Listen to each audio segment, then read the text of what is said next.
Today is the second daf of the fourth parak of Bava Metzia, parak HaZahav, which traditionally is one of the hardest prakim in the Talmud, according to many. A lot of people say the next parak is the hardest, but I'm not sure who ranks these exactly. But nonetheless, it's a very confusing parak, but we're going to get it all straight. So I think that there's a lot of rules, of course, but there's two major rules that guide everything in this parak, and I'm going to restate them. They'll have many more. But the first one, which actually is a prelude to the next parak, is related to the prohibition of ribit, of interest, right? If you lend someone $100, they can pay you back $100. They can't pay you back $110. That's clear. That's ribit. The rabbis made a rule that if you lend someone commodities, you cannot be paid back in commodities, right? So if I lend you a barrel of oil and say, can you pay me back next year a barrel of oil, that's prohibited. And the reason that's prohibited, it's midrabanan, it's called sa'ah b'sa'ah, right? A measure for a measure.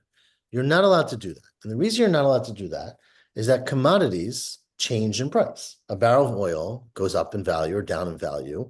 And if a barrel of oil is worth more in a year than it is today, then I'm paying you back more than I borrowed, and that's interest. And so now that's not true about money. I can lend you $100 and you can give me back $100, even though the purchasing power of $100 in a year might be greater than it is today. And so because of that, there's a huge interest, a huge importance in defining whether an object is money and therefore a fixed value or a what we call peri or commodities, which are fluctuating value. So that's one principle. It's going to be super important for the next 30 dapim. And if a person buys stock in Exxon, and let's say Exxon is owned by a Jew, and now the stock goes up in value, is he able to reap the benefits from that? So that's a wonderful and super complex question, of which we're not going to get into today, because you said they bought stock, right? So the question, when you buy stock, do you buy cash? Do you buy barrels? Do you buy futures? And is it owned by a Jew? And what does it mean? Maybe after we learn these next two prakim, you'll come back and see if you have the answer already. But yes, it gets incredibly complicated. The second detail, which is even more complicated, is the fact that if you buy things, right? So I go to someone and say, here's $1,000. I'd like to buy your couch. Okay. So the question is, if I'm Ruvain, let's say, and I have $1,000 and Shimon has a couch, and I go to Shimon and say, I want to give you $1,000 for your couch. If I hand Shimon the $1,000 and he goes home, I have not acquired his couch. And the reason is that the rule is that money is not enough to be kona something. So the fact that he took my money is not enough to make it mine. And the reason for that, it's a machloket, we're going to see, I think, tomorrow or 2 days, either midoraita, there's a reason for that. The Torah says you can't do it, or it's midrabanan, which we're going to see, that the concern is that the person whose couch it is not going to protect who had the couch. When I go tomorrow to pick up the couch, he's going to say to me, I'm really sorry, the couch was burnt. There was a fire last night. And I didn't save your couch because I have no incentive to save your couch because you already gave me $1,000. So therefore, it's not considered to be koneh yet. And if anything happens to the couch, the seller has to replace the couch, right? So money in a transaction is not a kinyan, giving over money. Giving over the couch is a transaction, meaning if Ruvain took the couch from Shimon, and then the next day Shimon comes and says, I need my $1,000, and Ruvain says, I'm really sorry, your $1,000 was burnt up, Shimon will say, find me a different $1,000, right? The money is not fixed. The couch is fixed. And so money in a kinyan is never enough. And because of these two facts, right, that you cannot give over a peri for peri, you can't give over a commodity for a commodity, and you can't be kona something with money, our Mishnah came to define what is money and what is a commodity. And sometimes it's very obvious, right? If I give you $100 for your couch or for your cucumbers, the cucumbers are the peri and the money is the money. But what if I gave you, and this was the case of our Mishnah. We learned yesterday with the money, kesef versus zahav. So case of our Mishnah, which was very common, is what if I give you 100 silver coins for 5 gold coins, right? So which one is the money and which one is the commodity, or neither? Or can both be money, can both be a commodity?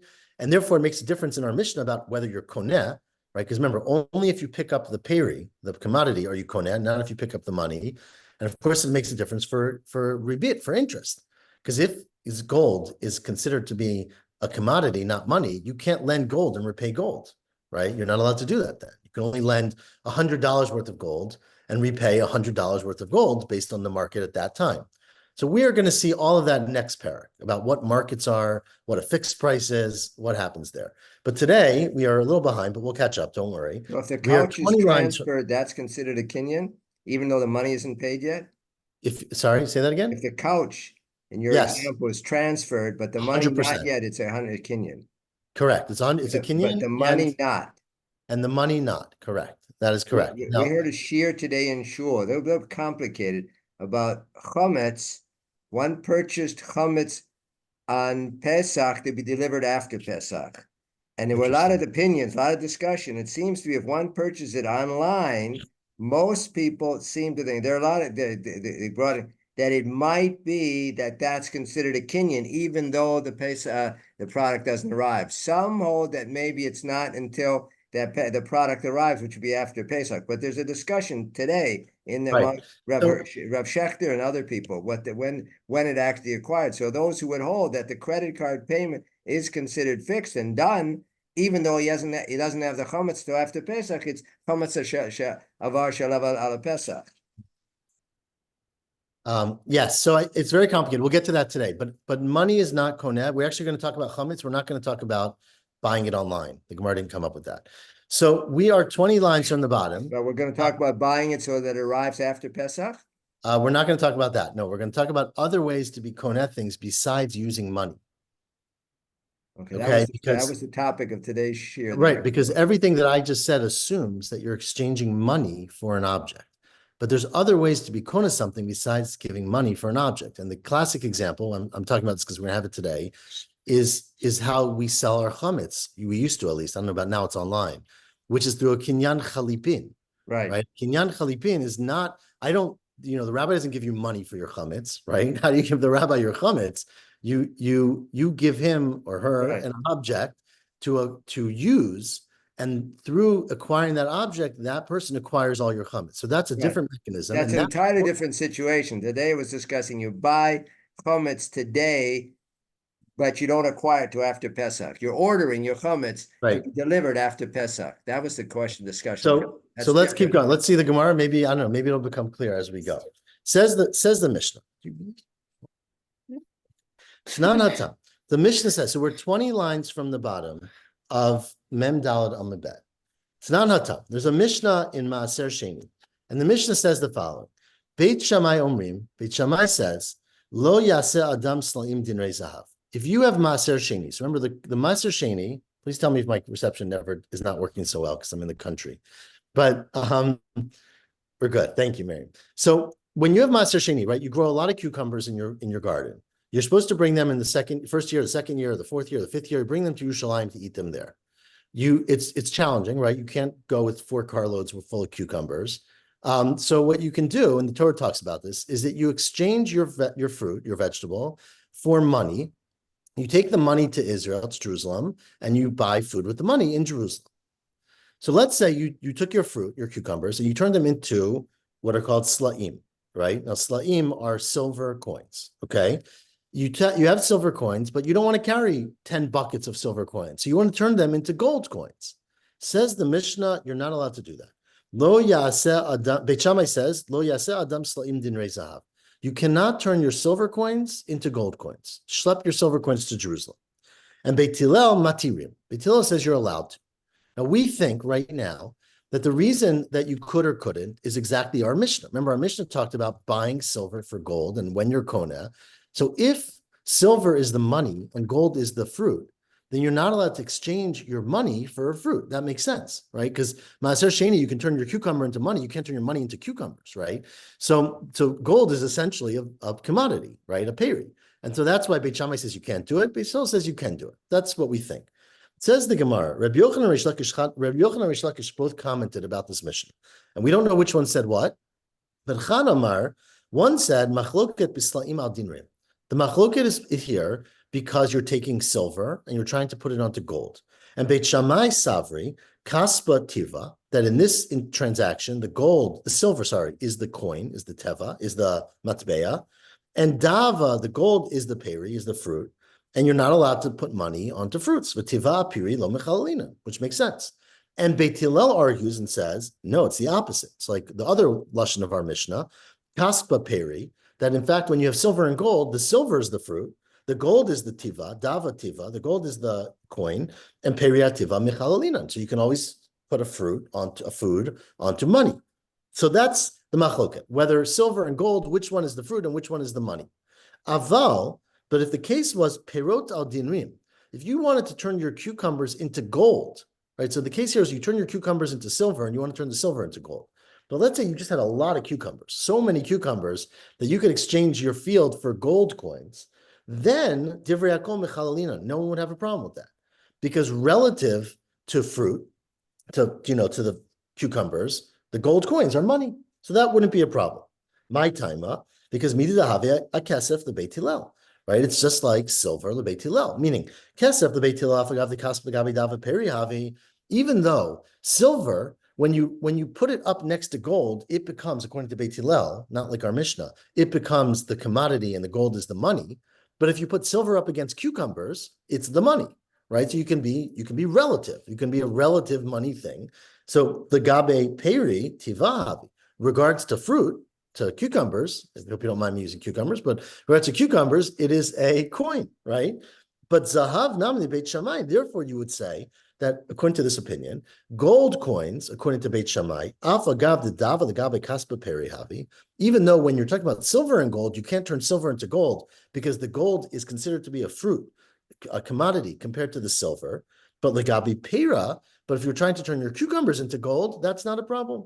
That would be tiva havi, and it would be okay because it's a matzbeya, it's a coin, and everyone's happy. But That's aren't one you of saying that he's already redeemed the cucumbers on the silver slaim? So now you want to say that the slaim are peri because it's but how can you convert what is now a coin into a peri just like that? Because it's all relevant. We've already considered a peri. We've already considered a coin because the cucumbers are converted into coins. 100%. But the point of Beit Shammai and Beit Hillel are really our whole Gemara is that it's completely relative. Something could be a coin in one context and a peri in another context. And in relation to silver and gold, according to Beit Hillel in this case, we're saying, it's the silver becomes a fruit all of a sudden. So it's as if these grew on the tree, right? So it's silver. Is a peri according to Beit Hillel, and you can be mechaled onto gold. It's true, even though last week the silver was your money to turn the cucumbers into silver, into money. That's one interpretation. The Chad Amar, we are 10 lines from the bottom now. One says that no. The problem is gold here. Af beperot al dinrin machloket. That the machloket is about gold completely. That meaning, and it's not clear why, but I'll give you one explanation, that maybe gold is never considered to be a coin, because even though, of course, it's used as a coin, but it's no one walks to the store and pays in gold, right? It's a commodity, basically. It's a money commodity. And so therefore, according to Beit Shammai at least, you can never use gold to be redeemed your maser sheni, right? Ulamanda Amar says the Gemara, well, if that's true, if af beperot al dinner machloket, if Beit Shammai holds, you can't even turn your cucumbers into gold. So why'd you tell me ademiflagi bisla'im al dinrim, when you have, instead of arguing about silver into gold, which has a lot more nuance, tell me the much more obvious case. Liflug, tell me the case, argue about perot al dinrim. Answers the Gemara, well, that wouldn't tell you what Beit Hillel says. Because if like with perot al dinrim, if we had argued and said Beit Shammai said you can't turn your cucumbers into gold, and Beit Hillel says yes you can, I would have said hava mina hanimi perot al dinrim. The only reason Beit Hillel says you can is because it's perot, right? It's cucumbers. That Beit Hillel would admit that if it was silver and gold, it would be a problem because silver is considered to be the money. The dava the gabe kaspa peri havi, because gold in relation to silver becomes a fruit. And lo mechalinam, you can't do it. Kamash malan, that Beit Hillel says that you're allowed to do it, that gold is actually considered the money. And so you could even turn silver into gold, and certainly you can turn fruit into gold. That's the machloket Beit Shammai, Reb Yochanan and Reish Lakish in how to understand Beit Shammai and Beit Hillel. Says the Gemara, second line from the bottom, Tistayim, it seems logical when you think about it, from other proofs, we'll see, that Reb Yochanan hu damer ein mechalelin, Rabbi Yochanan, remember, one was, there's a machloket here, basically, can you turn fruit into gold, right? So one explanation was that everyone would agree that you can, and one explanation was that you cannot. It seems likely that Rabbi Yochanan is one who says, excuse me, you cannot. Why? The Amar Rabbi Yochanan, turn the page. Rabbi Yochanan said that, you know what? Asur lelavot dinar b'dinar. You're not allowed to lend money to someone for them to pay you back the same money. Now, that's ridiculous. What do you mean? You can't lend money to pay back. Dinar demai. What do you mean? What kind of money can't you lend? Ilema dinar shel kesef, right? If you're talking about silver, we've never found a person in the world who says you can't lend someone 100 silver coins and get back 100 silver coins. Legabi nafshe, in regards to itself, we've never encountered a person who says that silver is not considered to be money in regards to itself. So you could lend someone $100 of silver or 100 silver coins and get back 100 silver coins. Ella, it must be pshita that he's talking about dinar shel zahav b'dinar shel zahav. That you're not, what Rabbi Yochanan is saying is you're not allowed to lend someone 5 coins of gold and say, in a month, pay me back 5 coins of gold. It's prohibited. Now, why would it be prohibited? It must be, let's ask my ulaman, and who is it usher according to? Either Beit Hillel, if you're going like Beit Hillel, Amri Tivahavi. Beit Hillel said that, what do you mean? Gold is always money, even compared to silver. Ella, it must be Beit Shammai. No, why Rabbi Yochanan is going like Beit Shammai is a different question. But it must be Rabbi Yochanan is speaking according to Beit Shammai that you can't turn silver into gold. Not only can you not turn silver into gold, you can't lend gold to get back gold. Why? Shma mina, Rabbi Yochanan who Damar Emechalalinan. Rabbi Yochanan is one who says you can't even turn fruit into gold. You can't put the cucumbers into gold because gold is considered a commodity, not money. And remember, with commodities, you can't lend a barrel of oil and get back a barrel of oil. So you can't lend a gold bar and get back a gold bar because it goes up and down in value. You could, just to be clear, you could lend a gold bar and say, this gold bar I weighed it, and today it's worth 1,000 silver pieces. And in a year, you'll give me whatever 1,000 silver pieces equal in gold. You can do that. Says Mar, well, that's not really a proof. It seems like a good proof, but it's wrong. I can always tell you that maybe Rabbi Yochanan hu da'amar mechalalina.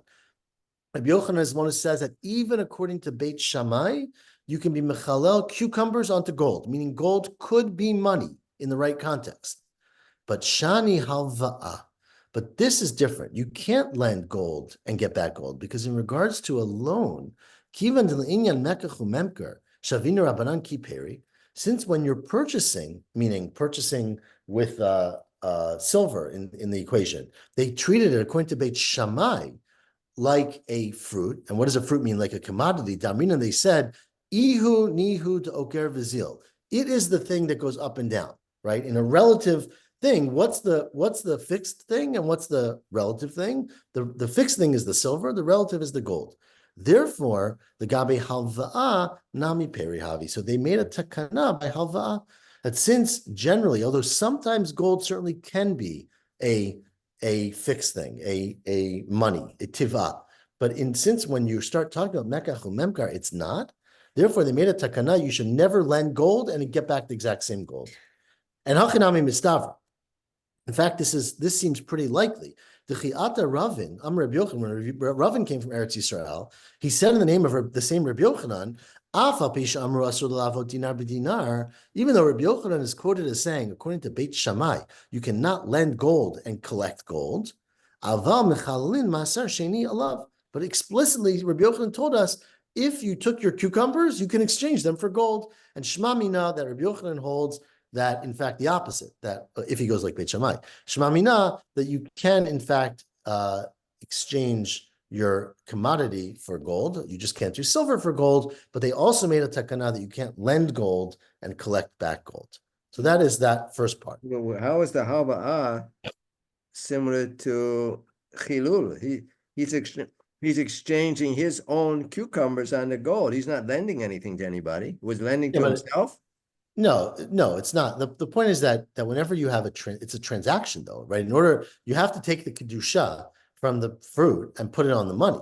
So even if it doesn't matter, we're going to see actually in a second, it's a good segue, that it really doesn't matter whose money it is or whose fruit it is, right? Nothing about chilul of maaser sheni means you have to own the money and own the food, right? You have to do it with consent. But it's basically you're changing the status of the chilul, and it's the same kind of thing. You can only change the status in one direction. You can only go from a food, a peri, onto money. You can't go from a food onto another food, or let's just leave it at that. Maybe you can go from money onto money, but you can't go from food onto another food. Okay. Now, Tashma, we're about to get into that next question. Where are we? 12 lines from the top, let's say. But he Tashma, makes a distinction here, though. Apparently it says that regarding halva, you're not permitted, but chilul, you are permitted, Meiser Sheni. Even correct. though you say that both are transactions, but the Gemara makes the Takana makes an exception here that the chilul is chal. Correct. If you're going from what's clearly a peri onto money. Right. But the prohibit, just again, to be clear, the prohibition of halva is drabanan, just to be clear. But it is the reason the Rabbanan made that is because they made this prohibition of ribit. Tosfos actually discusses here, interestingly, for a different reason, why it's only drabanan. But they made the because, well, let me just speak it out actually, because it's going to be relevant again for the next 5 weeks. The prohibition of ribit really midoraita is mainly is where you say up front. Right, I'm lending you $100 so that you give me back $110. If I say I'm lending you 100 to give me back 100 and it goes up in value, right? It's only midrabanan. So again, the Rabbanan included and said that if something could be a peri, right, like gold, in regard to silver, then you have to treat it that way for loans. But in the context of Maser Sheni, when you're redeeming a fruit onto the money, then obviously, well, not obviously, but Rabbi Yochanan holds that the gold is considered not to be a peri, but to be money. Tashma. Let's continue. The next is actually another Mishnah in Maaser Sheni. The Mishnah says the following: Haporet sela mimaot Maaser Sheni. Let's say a person has a sela, right? Well, sela is a large denomination coin, and you want to break it down to smaller denominations because you want to go to the shuk and you want to buy things, right? But if you walk into the shuk with your $100 or 500 shekel bills, it's going to be hard to break them. So you want to take your sela and you want to break it down into prutot, right? Prutot means little pennies, basically, called smaller coins.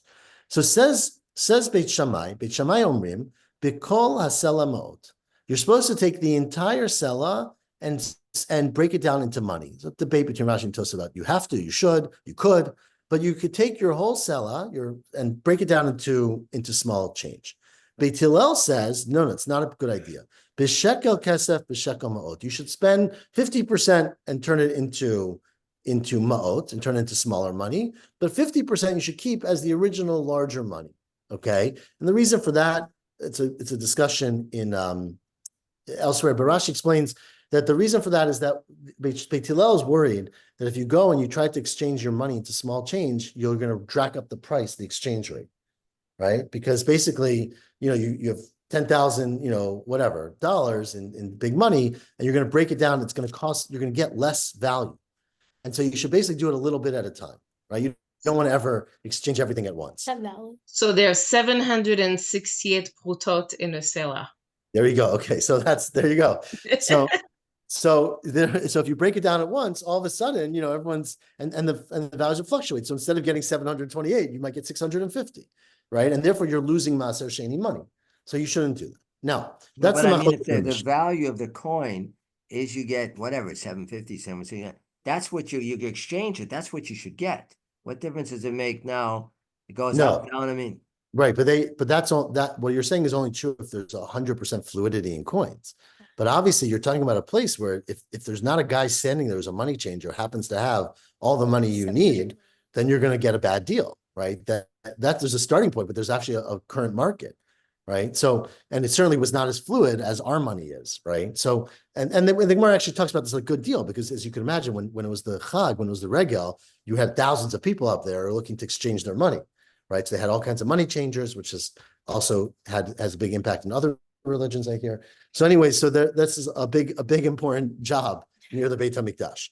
Anyway, so that's the mission. Says the Gemara, look, Hashta the Beit Shammai, the Gabe Priti Michalina. Beit Shammai is now telling you can take your silver from your Maaser Sheni and turn it into pennies, right, into pruto. So the Gabe Dava Mibai, you for sure should be able to turn it into gold. I don't understand. How could you turn your silver into these tiny little pennies, which have very little value and are not really good money, and they're only useful in this shuk, right? And you can't turn it into gold? Is going to know you're missing the point, because in the shuk, the pennies are the only thing that matters, right? In that context, the shani priti be'atra desagyan, in a place where you need prutot, right? They're charifi. They're very, remember, charifi meant they're very easy to use. They're very switchable. They're very fast to get rid of. And so in the right context, charif, even things that are not elsewhere money will count as money. That's one. That's the answer. Lishna achmina. Now we have a whole nother language in the whole Gemara that we've talked about till so far today, and that is Amar le Rabbi Yochanan and Reish Lakish. Some would say that Rabbi Yochanan and Reish Lakish Chad Amar. One said, remember about this is we're all going back to this Mishnah in Maaser Sheni where Beit Hillel says. Sorry, just to clarify for a moment, he took the large coin and he changed it into silver, and then he changed the silver into prutot. Is that what No, happened? there's no large coin. He turned his cucumbers into silver. He gets to Israel, let's say. No, we said a parade sella, but the sella is silver in this case. Okay, so he converted that into prutot. Is that what you're saying? Correct. That's what he wants to do. So the machloket is, how should you do it all at once or do it in little bits? Oh. But the question was, well, how can you do it at all according to Beit Shammai? If you can't turn silver into gold, how can you turn silver into prutot? And the answer was that in that context, prutot are actually considered to be the money in the right place. Mm-hmm. Now, Lishna Achrina, let's get to the other language. Amrila, some say, Lishna Achrina Amrila, others say, that Rabbi Yochanan Reish Lakish Chad Amar, that when is the machloket? Remember, the machloket we're starting with from earlier today is that Beit Shammai says that you're not allowed to turn your silver into gold, and Beit Hillel says you're allowed to turn silver of Maaser Sheni into gold. So now, Chad Amar, one said, one of Rabbi Yochanan and Reish Lakish, machloket b'slam al dinrim. They're only arguing about silver into gold. The Beit Shammai savri, because Beit Shammai holds when the Torah says you have to exchange your money, your Maaser Sheni into money, it says not do it in kesef, it says ha-kesef. So the word ha-kesef implies kesef rishon. Kesef is a one-time, it's a first thing, below kesef sheni. You can't do money onto other money. So the issue here is not money and commodities. It's that once you've exchanged food into money, you're stuck. You can't undo it, okay? You can't put it onto other money. And aval perota dinrin divriyakol mechalalinan. But if it was cucumbers onto gold, no problem, because it's just one time. Da'akati kesef rishonu, because it's still the initial time of kesef. And Chanamar, but one said, af beperot al dinrin nami machloket, that they argue even when you're talking about food onto gold. And the question then is gold ever considered to be money, or is it always considered to be a commodity? Says the Gemara, well then, same thing we said before. If you hold either Rabbi Yochanan or Reish Lakish, that Reish Shammai argues also on Slaim al Dinrim, right? Or sorry, only on Slaim al Dinrim. Then Adamifli with Slaim al Dinrim, Liflik with Slaim al Slaim. Why don't you argue about a case where you're turning silver into silver, right? Because there, according to Beit Shammai, you can't do that because you not only have money once. That's a bigger chiddush, right? You can't even turn money into money, right? Interesting more because the Yiflik B'Slaim Al Slaim, if we had argued only in that case, I would have not known how far Beit Hillel would go with this, right? It's only Beit Hillel argues on Slaim Al Slaim. Aval B'Slaim Al Dinrim, Modalu Beit Shammai, Beit Hillel Beit Shammai. Maybe Beit Hillel admits to Beit Shammai that gold compared to silver is a problem. David Gabi Kaspa Peri Havi Lo Mechalalinan Kamashmalan. Okay, so that is why we say it that way. Tashma. Now it's a very. What's the conclusion there with Beit Hillel? What was he saying? Kamashmalan that what? That Beit Hillel argues even about gold onto silver onto gold. The Beit Hillel argues basically on 2 points. That one is you can turn one money into another money, and second of all, when it's silver and gold, you can turn silver into gold because gold is money in comparison to silver. So you learn 2 things from arguing about this case. So that's really the same thing. If he says you can turn money into money, and the money into gold, that's saying that you can turn money into money. Correct. That's why we taught it that way. But if we had just said you could turn silver into silver, I would have only known you could turn money into money, not you could turn silver into gold. So that's why we taught you 2 things by saying silver into gold. So what's the second thing you learned? That gold is money? Yeah. Correct. That Lagabi, in regards to silver, gold is considered money. And you can turn the silver, any money. So if there was silver into gold. Silver into gold. Yeah, silver into gold. So if there's another money, let's say we consider bronze money, you could presumably, according to Hillel, turn your silver into the bronze. Correct. Potentially, if you consider bronze to be money. Right, okay. But yes, in the right context. Tashma. So let's learn the next. Now, this mission is a little different, as you're going to see. It says, "Haporet sela shel maaser sheni b'Yerushalayim." So we haven't had that word yet, right? You're exchanging money of maaser sheni in Jerusalem when you come up. So Beit Shammai says, like he said earlier, B'chol hasela ma'ot. You should turn the whole sela into money, right? Again, these are similar to what we said before. And Beit Hillel says, no, shekel kesef, shekel ma'ot. Part of it you should turn into money, part of it you should hold back. Now, says the Gemara, same question. Hashta kaspa legabe priti mechalalina, and Beit Shammai is saying you can turn your silver into these tiny little prutot. V'lo amrina kesef rishon and kesef sheni. Why don't you say you already turned into money? How do you exchange it for more money, right? Why would Beit Shammai not allow you to turn your silver into gold? Clearly, Beit Shammai says you can change it from one money into another money. Otherwise, how are you turning your silver into pennies? Amar Rava, 1 second, says Rava, that's a whole different context. Of course, when you get to Israel, to Jerusalem, you've got to take your money and turn it into something. You're not eating your silver, right? And the pasuk clearly says that. You use it, go and buy food, right? So that clearly you're allowed to, the exchange outside of Jerusalem is clearly different than the exchange inside Jerusalem. So it says Rava inside, Yerushalayim kamotivit. You're asking about when you go to Jerusalem? Shani Yerushalayim, there it says, give the money for whatever you desire, bebakar or betzon. And therefore, of course, once you get to Jerusalem, all bets are off. You can do whatever you want with your money. You can even buy a food. You have to buy a food. And you can certainly exchange it for pennies that help you buy food. So therefore, that's not relevant. Well, he's changing it to money again. He's not changing it to food if he buys prutot. Right, but you're using it into, so the words b'chol asher taveh nafshecha are there to tell you however it best works for you. But you're supposed to buy food though, right? And with Maser Sheni. So correct, to change it into other money, that's not food. But you have to change into other monies, we said, in order to buy food, because that's the commodity, that's the currency in the shuk, right? You can buy food better. Tashma, now we're going to quote the earlier Mishnah that we quoted. We again are 7 lines from the bottom, and this is a second quote today. Haporet sela mima'ot maser sheni. If you're again exchanging, you're trying to break down a sela for money in maser sheni. B'shamai omrim b'chol sela ma'ot. You should turn the whole sela into money. And Beit Hillel says b'shekel kesef b'shekel ma'ot. Right. So but that's a problem, right? Because clearly this is talking about before you're not in Jerusalem, you're at home, and for whatever reason you're changing your money down. But if you're changing your money down, how can you do that if there's such a rule as kesef rishon and not kesef sheni? Right. Ella says, Gemara, you're right. Scotch that whole thing. There's no such thing as kesef rishon. There's no concept. Ella de kuli alma, everybody agrees that the word ha kesef and then saying kesef again is a riba. You can buy a filo kesef sheni. You can turn your cucumbers into money and then into other money, right? So therefore, this whole explanation is wrong. Ella, let's revise it. 3rd time. Yitmar de Rabbi Yochanan Rav Shimon ben Lakish hachi yitmar. This is how we should read the second version, which is our 3rd attempt, of Rabbi Yochanan and Reish Lakish. The Chad Amar, one says, one of Rabbi Yochanan and Reish Lakish, we're at the bottom line, Machloket bislaim al dinrim. At the Machloket of Beit Shammai and Beit Hillel about turning silver into gold is specifically silver into gold. The Beit Shammai sovereign. You know why Beit Shammai doesn't want you to do that? Turn the page to Daf Mem Hey Amabet. Gazrinan Shema Yisha Aliyotav. We're worried that, look, no one wants to travel. They charge for luggage, right? So no one wants to travel with a lot of silver pieces. It's very, very heavy. And the ratio of silver to gold, is we're going to see in a second, is 25 to 1, right? So you might have 80 silver pieces. You're like, instead of schlepping all of these, let me wait till I get 100 silver pieces. I'll change them for 4 pieces of gold, and then I'll go to Jerusalem, right? But of course, we don't want you to delay it because, first of all, you should do a mitzvah quickly, or maybe they'll get lost or ruined. And so Beit Shammai said, if we allow you to exchange them for a bigger bill, you're going to be counting up your ones until you get to 100, right? And obviously, as we all know, once you count up your ones, something happens to them.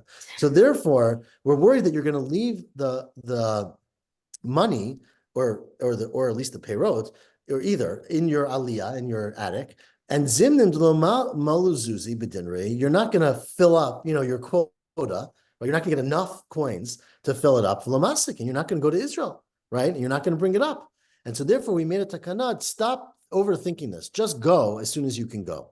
Right? And Beit Hillel Savri lo gazrinan, we're not really worried. Shema Yisha Liotav. Why? Right? If you can't fill it up, then you'll just go. Right? You're going to go and you try your best to change it. And if you can't, you go. So that's the machloket, is whether you should turn silver into gold, because Beit Shammai is worried that you're going to start playing around and waiting too long, and Beit Hillel is not worried about that. But as nothing, when we just read this, didn't we say the Shimon ben Lakish? That's not Reish Lakish, though, is it? It is Reish Lakish, yeah. Shimon ben Lakish is Reish Lakish? Yes. One second, let me finish the thought. So the machloket is when your turn is only because we're worried that if we allow you to turn silver into gold, you're going to count up your silver forever until you get to gold, and we're worried. Beit Shammai's worried it's going to take too long. But Beit Hillel says, I'm not worried about that. Aval has nothing to do with the fact that gold is money or not money. Aval bepeirot al dinrim. But if you're worried, your question is gold considered money? Everybody agrees. Divrei hakol mechalalinan. Everybody agrees that it's money.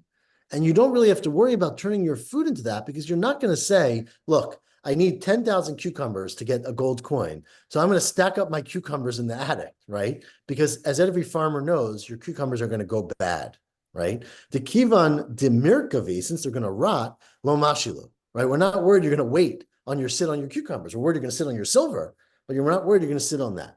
So that is one opinion. The Chalamar and the other opinion, again, we don't know which one's Rabbi Yochanan and which one's Reish Lakish, but the other one says, Afilu beperot al dinrim nami machloket, that even if you're trying to turn your cucumbers into gold, they also argue, and according to that explanation, the argument is gold considered to be money, or is gold considered to be peri? Now, pause. I know it's late. We got this. 9:45 on Saturday night. Says the Gemara, everyone, mitchazek. We're almost there. Now, look, I understand, says the Gemara. You got it, Rosa? 7 lines on the top. According to that language, that in fact, mina Torah, this is totally fine. You could turn silver into gold. Rabbananhu de Gazrabu, right? The rabbi said, don't do it because we're afraid you're not going to go up fast enough, like this last explanation. So there I understand, I understand the language of the Mishnah, which is ya'aseh velo ya'aseh, do it or don't do it, right? Meaning you should or you shouldn't. But if the argument is midoraita, meaning does silver count as money or not? Beit Shammai says, I'm sorry, gold. So gold count as money. Thank you. Does gold count as money or not? Beit Shammai says it's not money. Beit Hillel says it is money. The question is not can you do it or not. It's does it work or not, right? Then you're allowed to. We should have said the words michalel. It works or doesn't work. If a person got up and did it, is it done or not, right? So if you're talking about it's done for sure, but the rabbi said don't do it, then the words yaseh v'lo yaseh make much more sense. But if you're talking about actually does it work, then you should have used the word mechalelina. And this is more kasha that in fact is a little bit of a problem according to this explanation. Now, that's the end of that sugya. The next sugya we're going to. What word should they use instead of mechalelin? They should have used mechalelin. They didn't. They used the word yaseh or not. Oh, I see. Okay. So they should have said it works or doesn't work, not you should do it or not do it. The last thing we're going to say today, which we're not going to finish, but we're going to finish before 10 o'clock, I guarantee, is the next step in our evolution of our understanding of money, which is that we talked about lending a little bit. We talked about exchanging, right, where I buy something. The other way you can make kinyan, another critical way is called kinyan chalipin. I don't know how to translate chalipin in English. Usually we say switch, right? Yeah. But the classic case of chalipin, where we're going to learn it out from, is the case of the shoe, right?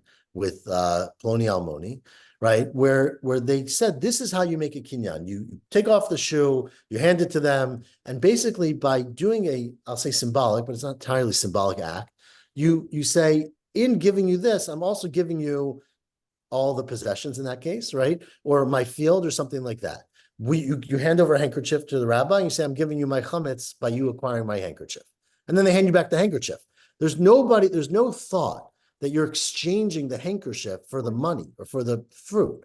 You're just making a kinyan and saying these things are connected, and by being koneh one, you automatically get the other. The reason why that's very relevant is that unlike with money, where again, we talked about this earlier, I give someone money and they take the money, they don't then have the object. But if I give someone an object for chalipin, they automatically own whatever they bought from me, wherever it might be, right? It could be in Amazon's warehouse. It could be in my backyard. It could be anywhere.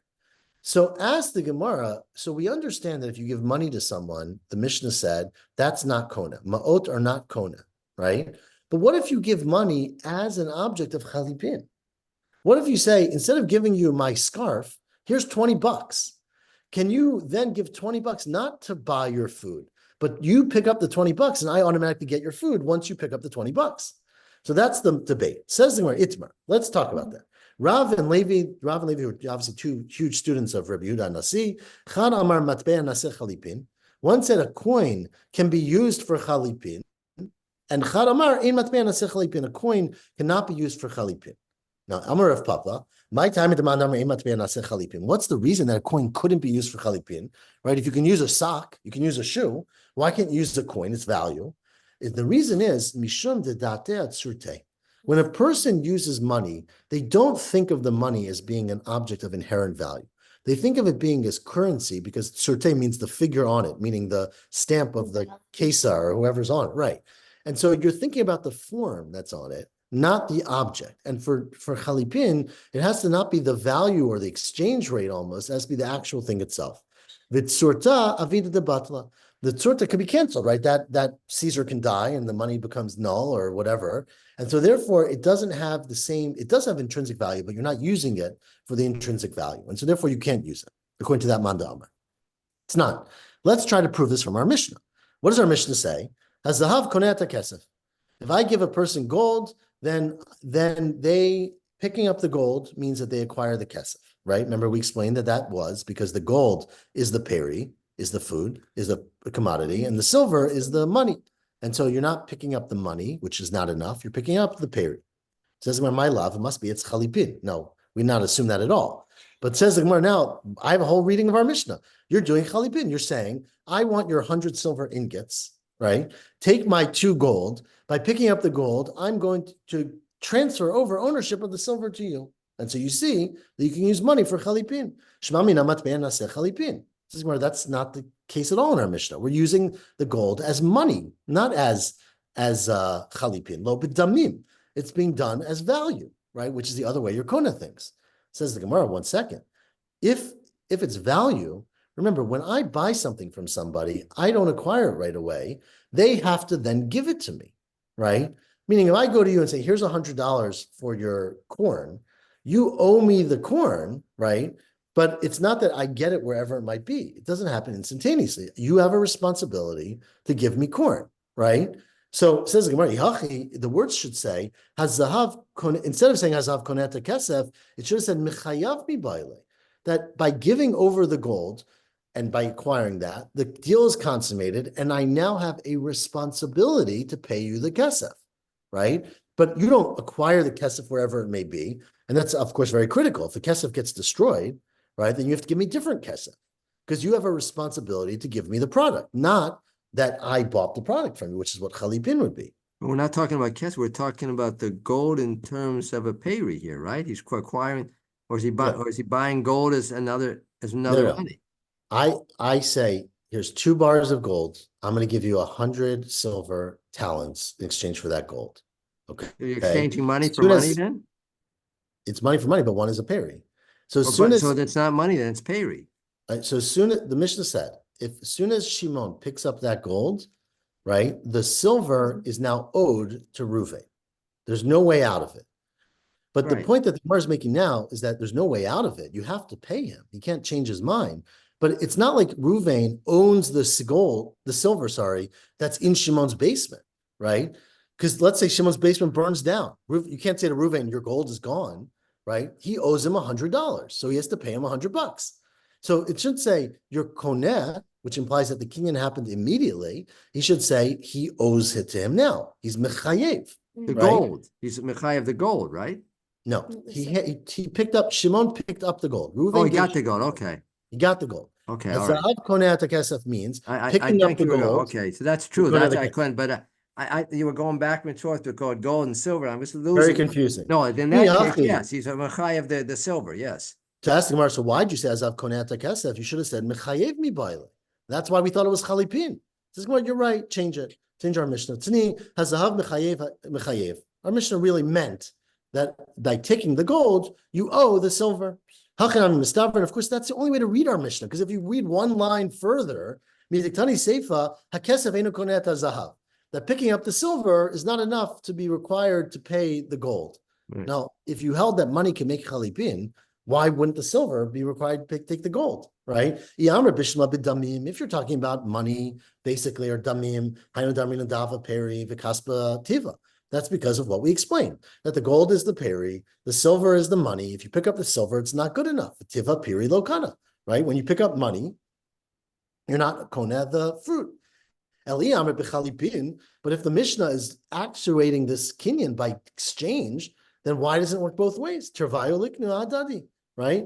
So for sure it should work. Votanya, and further, the Braita actually elaborates on this and says, Hakesef eino koneh tazahav. The giving silver over, Reuven gives silver to Shimon, that's not enough to make the deal final, and they can back out of the deal.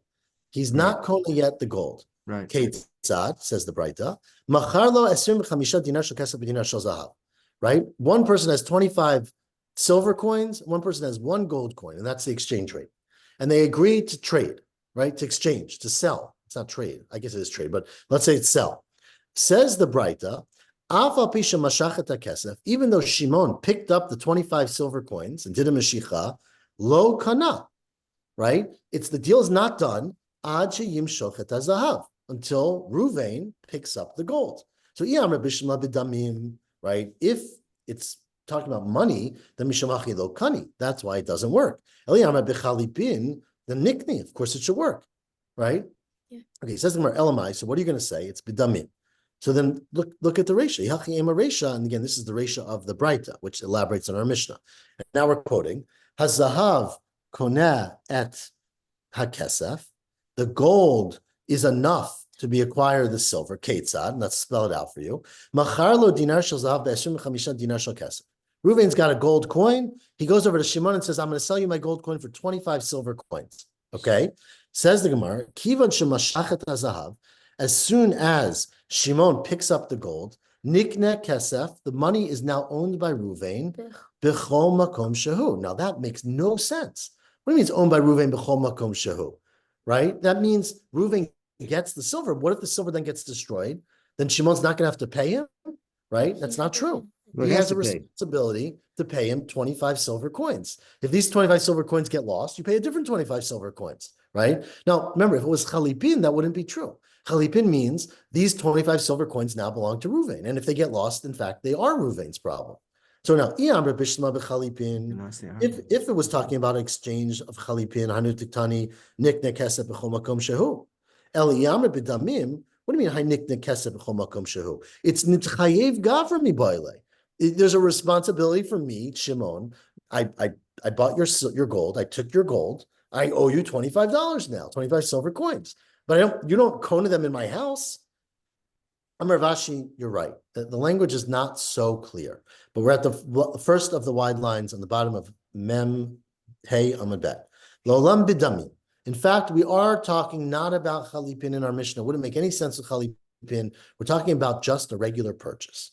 And what does it mean when it says B'kol Makom Shehu? It does not mean that when Shimon picked up the gold piece, his 25 silver pieces became Reuven's. It means Kimot Shehu. Shimon now owes Reuven 25 silver pieces in the way that he committed to in the exchange. Meaning, exactly what Reuven said in the deal. If Reuven said to Shimon, look, I'm giving you my gold piece. I want 25 newly minted silver pieces. That's what Arniki Chadasha means, a new mint, right? Then you have to give, you have to give from a new mint. Lo Motzaei yav la mi Arniki yishana. You can't give it to him from an old mint, from an old president.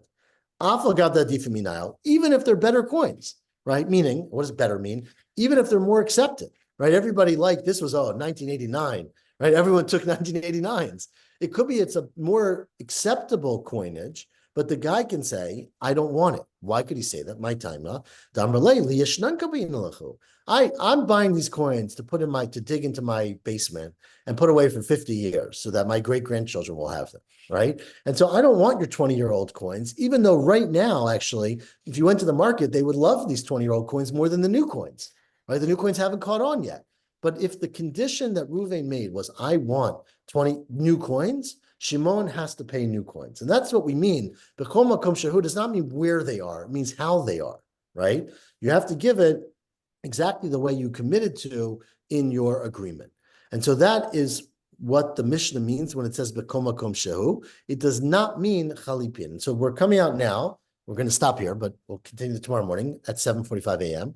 But we are going to continue with this discussion. But we're coming out now that there's a machloket. We're going to see that we're not going to hold this in the end, but there's a machloket about whether a coin can be used as chalipin, right? But obviously, if it's going to be used as chalipin, you have to be very explicit about that, right? So you can't say, I'll sell you my shirt for $25. That's money. That's called damim, right? That's called value. But if you say, I want your shirt, I have no way to get your shirt. Here, I've got a $20, right? Take the $20, and by you picking up the $20, we will connect the shirt to Reuven, right? So it'll go back. You potentially, it's a machloket so far, potentially can do it through chalipin. We're going to see tomorrow that no one says you can in the end, but right now, there's a machloket whether you can do it or not. What was the issue? Why was it a problem with chalipin here and where with this particular case here, b'chol makom shehu? Why would that chalipin not work? So it's not. So we were explaining that our Mishnah is not talking about chalipin, and the proof that it's not talking about chalipin is that if you held money could be chalipin, right? That was if. And our Mishnah was talking about chalipin, then why couldn't you do gold for silver or silver for gold, right? It no longer matters which one is the money and which one is the commodity if the way you're exchanging them is not a damim exchange, a value exchange, but a chalipin exchange, right? Because there's no value that matters there.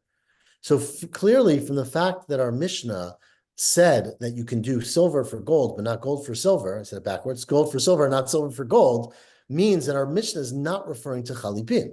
Our Mishnah is referring to damim. The follow-up question on that was— Why are you saying that? Well, how do we say that? How are we learning that? Why? Because only if What's you're the proof? doing damim are you worried about which one is the money and which one is the peri, is the commodity. If you're doing it through chalipin, there's no money and there's no commodity. It's an instantaneous kinyan. And chalipin happens right away. It's bartering. We could call it barter, but it's less than barter though, because it doesn't have to be similar value, right? It's not exactly bartering. It's again, and think about the case of the shoe, right? You didn't trade a shoe for the rights to the Yerusha of Ruth, right? Or Naomi. It was by that almost symbolic act, you were kona it. So if you're doing chalipin, now there's a machloket so far whether you can do chalipin with money. But if you can do chalipin with money, then it doesn't matter whether it's gold or silver or gold or anything like that. It would work instantaneously, and it would work no matter which way you go. So therefore, our Mishnah can clearly, even if you hold that money can be chalipin, our Mishnah can't be going that you're using chalipin. The problem we had was if our Mishnah is not talking about chalipin, the words in our Mishnah don't make a lot of sense. Because usually when it's not chalipin, you talk about mechayev, not koneh, right? Chalipin, the kinyan happens instantaneously, but otherwise it's a responsibility. So we changed the word.